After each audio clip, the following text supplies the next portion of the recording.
Hello, ഇന്ന് craft ചെയ്യാൻ കിട്ടിയത് ഈ കേക്ക് ബോർഡാണ് കേട്ടോ. ഈ കേക്ക് ബോർഡ് കൊണ്ട് നല്ല യൂസ്ഫുൾ ആയിട്ടുള്ള ഒരു ഐറ്റം ഉണ്ടാക്കാം. പക്ഷെ ഇത് കംപ്ലീറ്റ് ചെയ്യാൻ വേണ്ടി വിചാരിച്ചതിനേക്കാളും കൂടുതൽ ടൈമും എടുത്തു. ആ കേക്ക് ബോർഡിന് ഗോൾഡൻ കളർ കൊടുക്കാൻ വേണ്ടി ഇതേപോലെ സ്പോഞ്ചും കൊണ്ട് സ്പ്രെഡ് ചെയ്ത് കൊടുത്തു. പക്ഷെ അതിന്റെ ആ സൈഡ് മിനുസുള്ള സൈഡ് ആയതുകൊണ്ട് തന്നെ ആ അക്രിലിക് പെയിന്റ് അതിൽ നേരെ പിടിച്ചില്ല കേട്ടോ. പിന്നെ അതിന്റെ മേലത്തെ ഒരു ലെയർ പേപ്പർ എടുത്തിട്ട് ഫുള്ള് പെയിന്റ് കൊടുത്തു. പിന്നെ ഇതേപോലെ കാർഡ് ബോർഡിൽ നിന്ന് ഒരു പീസ് കട്ട് ചെയ്തെടുക്കുക. എന്നിട്ട് അതിന്റെ ഒരു സൈഡിലെ മേലത്തെ പേപ്പർ അടർത്തിയെടുത്തു. എന്നിട്ട് ഇത് ആ കാർഡ് ബോർഡിന്റെ സൈഡിൽ ഒട്ടിച്ചു കൊടുക്കുക കേട്ടോ.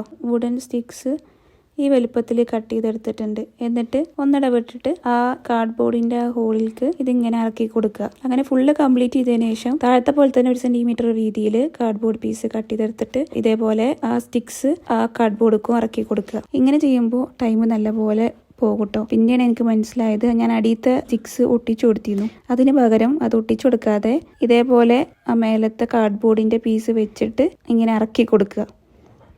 അപ്പോൾ എളുപ്പത്തിൽ ചെയ്യാൻ പറ്റും. അപ്പോൾ ഫുള്ള് കംപ്ലീറ്റ് ചെയ്താൽ ഇതേപോലെ കിട്ടും കേട്ടോ.